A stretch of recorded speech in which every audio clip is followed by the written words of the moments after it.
Today we're going to carry on with all things checkered with dun-da-da-dun, an actual checkers board. If you haven't already watched the tutorial on how to make a basic half-strip checkerboard, now would be a good time to do so. You can find that on the blog at www.artdeco.com or on the Art Deco YouTube channel. Instead of cutting the full strips into half strips as directed in the video though, just lay out 8 full strips of about 18 inches long apiece. This next part is only relevant if you end up using the checkerboard pattern tape, so if you're using any other tape, just sort of hum to yourself as I babble along. I'll try not to be too long-winded. Here's the bottom line. The duct tape doesn't come in nice straight rolls that are cut exactly on the line, which is fine if you're overlaying, not so much when you're trying to make a precision checkerboard. If you decide to go forward with checkers anyway, here's a couple little tips. First, when you're buying your tape, go for the rolls like the one on your left that give the facade of a full row of squares on one edge. Skip the one on the right that has 2 half rows of checkers. Just trust me, it will look terrible.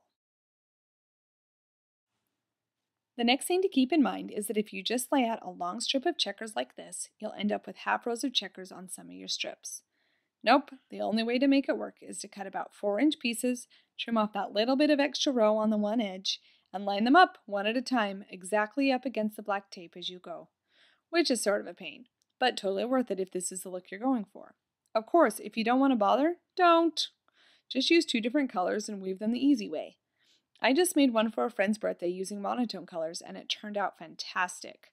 I used light and dark blue for the checkerboard, and then bright and regular green for one set of checkers and bright and regular yellow for the other. It looked great.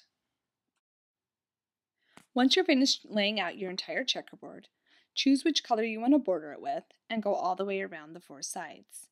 This will be the finished size roughly of your checkerboard. Carefully pull up your checkerboard, working it from the corners and edges towards the center. Place it sticky side up on the mat and then place a 1 1/4 inch fender washer in each square. I pick mine up in bulk at the hardware store in a box of 100. Alright, I usually pick up 2 boxes because I like to go overboard, but 100 will give you enough to cover the 64 squares, a row of 6 on the top and bottom for captured players, and a set of 12 checkers per player. Today I ended up using 156 because I made a set of 64 checkers to play switcheroos with, plus a second set of checkers of 12, and I used 8 on the top and the bottom for the captured players. But 1 box will definitely work. Technically, you don't have to make the board magnetic at all, and then you wouldn't have to use any. But I highly recommend doing it this way. It makes the board sturdier, less likely to crumple, and stays put on the table without the pieces flying and sliding every 5 seconds. Cover the back with the color of your choice, and then turn it over and add your pinstripe borders, and finish your edges. Alright, all that's left is to make our checkers. Lay out 12 washers, and then slide a magnet onto the center of each one. Put the color you want your checkers on your board, sticky side up, and put your washers on the tape, magnet side down.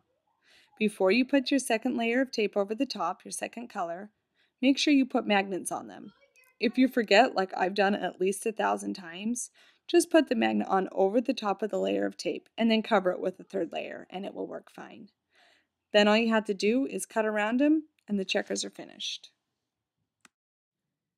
Add your scraps to your deco ball, and you are done.